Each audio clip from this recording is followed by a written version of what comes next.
the landing and arrived on the west bank at 12 o'clock night. Franklin Richards' wife Jane was expecting a second child when they crossed the Mississippi. While they were still at Sugar Creek early in July, Franklin left with his brother Samuel on a mission to England. Soon after that, Sister Richards gave birth to a son, but the baby died. He was buried at Mount Pisgah. The group moved on, arriving in winter quarters September 1st. Jane's little girl Wealthy was very ill and also died while her father was away. In the spring of 1847, Samuel Dennis and Mary Hannah White, with his parents, finished crossing Iowa, stopping at Keg Creek, one of some 90 settlements in the neighborhood of Canesville, or Council Bluffs. There, John Griggs White and his family stayed until the spring of 1850, growing crops for those yet to come. His youngest son, Joel, was now reaching manhood and married while they were living in Keg Creek. Mary Hannah and Samuel Dennis White went on to find her family, the Burtons, who had settled in Lynn.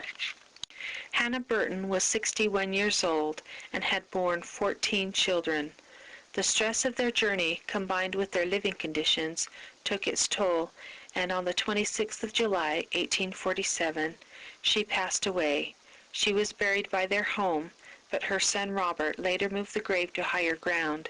Even there, it was swept away in a Missouri River flood. After her mother's death, Mary Hannah and Samuel Dennis settled with their little family in Hamburg, Iowa. Across the river, Brigham Young and the Advanced Company had left winter quarters in April. 1,000 more had set out in June. William Burton offered to go with Brigham Young and the Advanced Company, but was asked to stay and help those who were not yet ready for the long journey. In October, Brigham Young and half the original company returned to winter quarters. Would some of our ancestors have been present at the conference on December 27, 1847, when Brigham Young was sustained as president of the church, with Heber C. Kimball and Willard Richards as counselors? There is in family tradition a poignant story of Philo's returning to his father's home and being rejected. The account says it happened in 1887 or 1888, but Reuben died in 1847. We can find no record of Philo's activities between the time he delivered Franklin's wife Jane to her family members in winter quarters and the return from England of Franklin and Samuel Richards. Is it possible that Philo took this time to travel by foot or horseback or even wagon to his family in Indiana to encourage them to join him, Stephen and Laura, in the church? We do know that 2 of his sisters and their families came to Utah in the early 50s. In Reuben Farnsworth's will, dated 16 October 1847, he left everything to his beloved wife Lillis. He added that to Austin Shipp and Louisa Ann Caroline, his wife, my beloved son-in-law and daughter, who have often assisted me with money and other means at diverse times, and for their manifest love shown me and the love and affection I bear them, should go his estate upon the death of his wife. Reuben would die in Plymouth, Indiana, 30th of December, 1847. The year 1848 brought new hope and a new member to the Farnsworth family. In England, Franklin D. Richards had become acquainted with a Mrs. Yates and baptized her, her daughter Margaret, and Margaret's friend Charlotte. Mr. Yates was much opposed to the church, and when his wife died, he told Margaret she must give it up or leave home. She left home, went to Liverpool, and worked in the church offices there. When the vessel the Carnatic left Liverpool on the 20th of February, 1848, bringing Franklin D. Richards home from his mission, he was accompanied by Margaret and Charlotte, with the expectation that they would become his plural wives when they arrived in Utah. The crossing was rough, and for the first 2 weeks Margaret was horribly seasick. From New Orleans, they went by flatboat up the Mississippi past St. Louis, docked at winter quarters in a steady downpour of rain, and groped their way up the muddy path to the Richards home. Was there a sadness in Sister Richards' eyes? Or was it the charm of a young man who would be driving the Richards wagon to Zion that changed Margaret's marriage plans?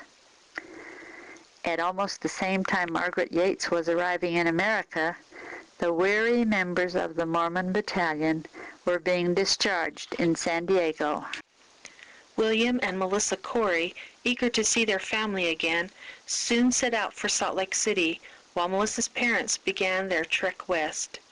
In May, when the Burtons crossed the Missouri River to winter quarters, where the companies were assembling, they too had a new family member. Samuel Burton had married a widow, Louisa Chapin Smith.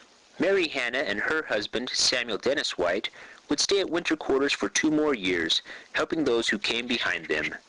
Samuel's sister, Mary Abigail, and her husband David found a man with a large outfit who was willing to have them travel with him if Mary would do the cooking along the way, and so the Savages went on to Utah. The first wagons of the season had already left, but the big group would be leaving during June, as quickly as they could make preparations. Each member of the new First Presidency would lead a section. The Burton family would travel in Heber C. Kimball's company of 662 souls and 226 wagons. Robert, now 27, was called as bugler for the company.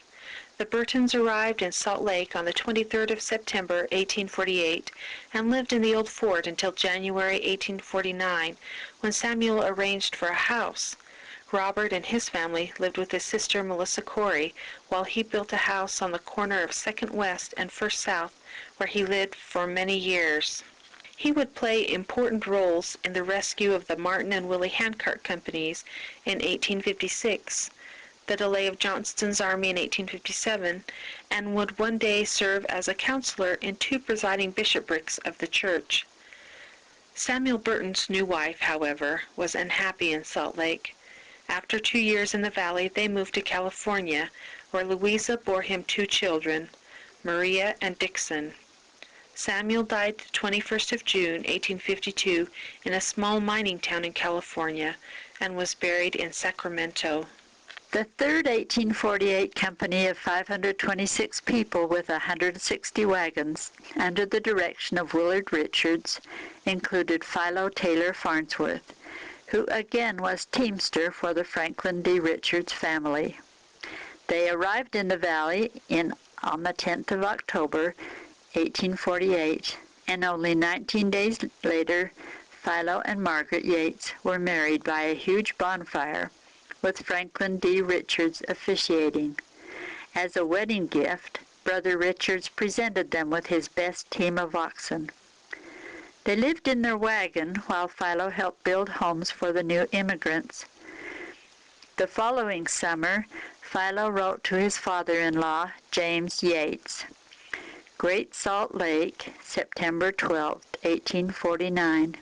Dear Father, after the busy bustle of the day, I take my pen in hand to write a few lines to you to give you some idea of how things are with us at present.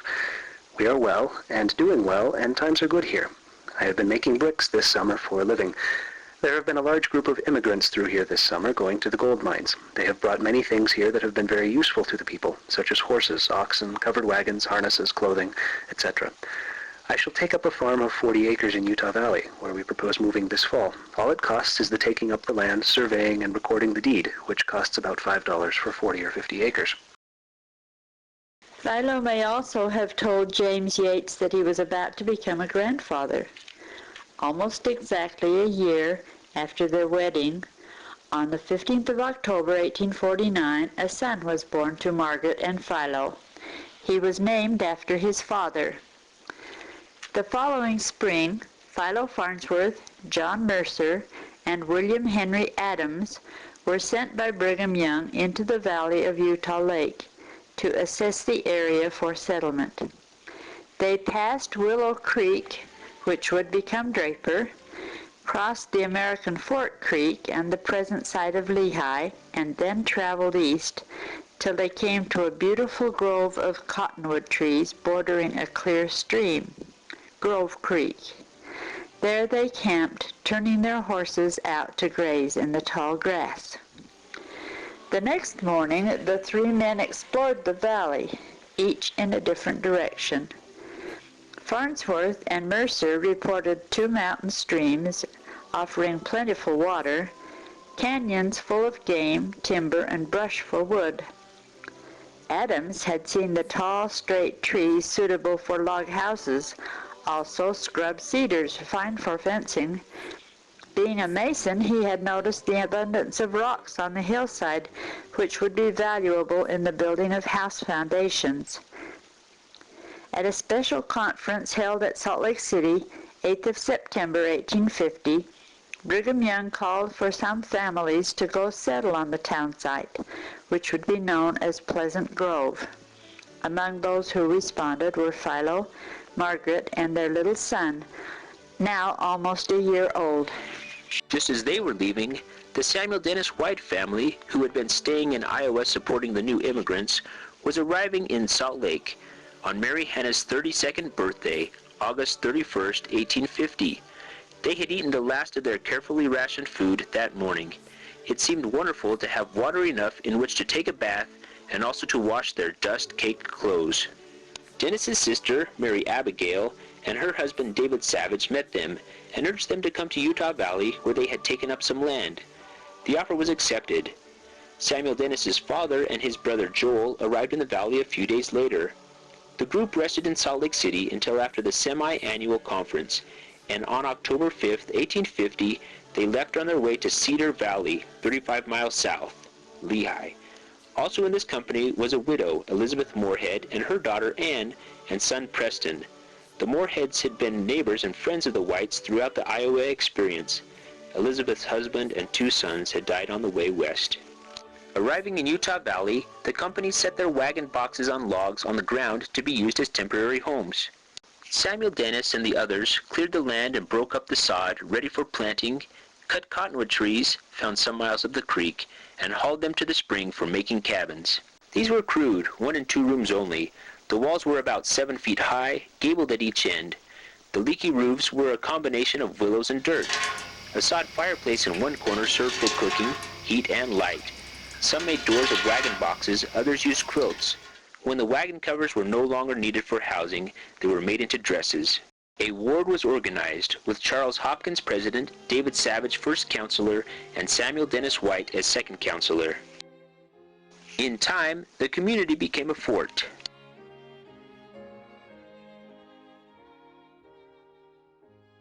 Sorrow came that first winter, when John Griggs White died in February, the first death and burial in what is now the town of Lehi. Samuel's mother would live another 23 years. While living in Lehi, 2 more sons were born to Samuel Dennis and Mary Hannah White, Charles Dennis and George Burton, who would die while yet a young man. Also, in March 1852, Samuel was married to Elizabeth Turner Moorhead for time only. On the same day, Samuel stood proxy for Elizabeth's former husband, James Madison Moorhead, as she was sealed to him for eternity. Meanwhile, Philo's sister, Laura F. Owens, and his brother Stephen Martindale, who had been living in Iowa, came west with their families and settled in Pleasant Grove. By then, Philo and Margaret had another son, Reuben James, named after his 2 grandfathers, who was born in 1851. Another sister, Lydia F. Mayhew, came to Pleasant Grove in 1853, as did their brother Moses Franklin, who drove an ox team the 1,700 miles from Indianapolis when he said he didn't know gee from haw about driving oxen. Moses F. was not a member of the church, but was baptized soon after he arrived in the Salt Lake Valley. In time, he became a recorder in the St. George Temple, and his son, Philo Taylor, named after his older brother, became a prominent educator in the Granite School District. Today, an elementary school bears that name in his honor. It would be another 10 years before Louisa F. Shipp, their other sister, would come to Utah, with her husband following a year later. However, within a few months after Reuben James' birth, Philo and his family had been called to move on to Fillmore in Millard County to help build the state capitol. There, another son was born on the 10th of February, 1854. Philo and Margaret named him after their friend and benefactor, Franklin Dewey Richards, who was now an apostle. But their son would be called Frank most of his life. The Farnsworth family was still in Fillmore, and Margaret was expecting a fourth child when young Reuben died on the 30th of October, 1855. William Henry was born less than 5 months later. And soon after that, Philo was asked to help with the settlement of Cedar Springs Fort, now Holden, Utah. Meanwhile, Samuel Dennis White, who had been chosen one of the first town councilmen of Lehi, the sixth city to be incorporated in Utah, was called in 1853 to take his family and go south to what is now Iron County, as were the Savage family. It took 3 weeks to reach their destination, now known as Cedar City. On Lot 9, Block 25, in the northwest part of Cedar City, Samuel Dennis built a 3-room log house. There, a son, Hiram Albert, was born in 1856. With this home in Cedar City as a base, Samuel was sent to encourage settlement at Johnson Spring and at Schertz Creek, now Paragona. It was while they resided in this vicinity in September 1857 that the Mountain Meadow Massacre incident occurred. One of Samuel's sons recorded, "The Whites were at Schertz Creek about 6 miles beyond Cedar, but had homes in both places. The people had heard of the approach of the notorious band of emigrants heading their way, committing all sorts of depredation and destruction as they passed through the territory. Rumor had it that men who had taken part in the murder of Joseph Smith were among the party. Another report was that they would whip off the heads of chickens with their bullwhips just for the sport and were lawless in every way." John D. Lee and Isaac Haight, who were very good saints, became the leaders in inciting an uprising against these marauders. Samuel D. White and a high priest named Morrill advised strongly against it, but were far outnumbered. However, they declared they would have no hand in the planning or in the execution of it. A man named George Adair was sent to Salt Lake to advise President Young of what was going on, but the massacre had taken place before his arrival there. President Young, upon hearing of it, said, "My God, that should never have happened." The following summer, on July 31st, 1858, a daughter, Melissa Burton White, was born to Samuel and Mary Hannah in Cedar City. That same year, Samuel was chosen a member of the First High Council in Cedar City. The Indians were very troublesome during this time, and many people wanted to call the Utah Cavalry from Salt Lake to come down and deal with them. Brigham Young said they were to feed the Indians instead of fighting them, and Samuel believed it to be the best way. He would receive a slight wound in the Black Hawk Indian War, 1865 to 1868, but he was well liked by all the Indians who knew him. While he was at Johnson Spring, about 1859, some Indians brought a little sick girl about 3 years old and said they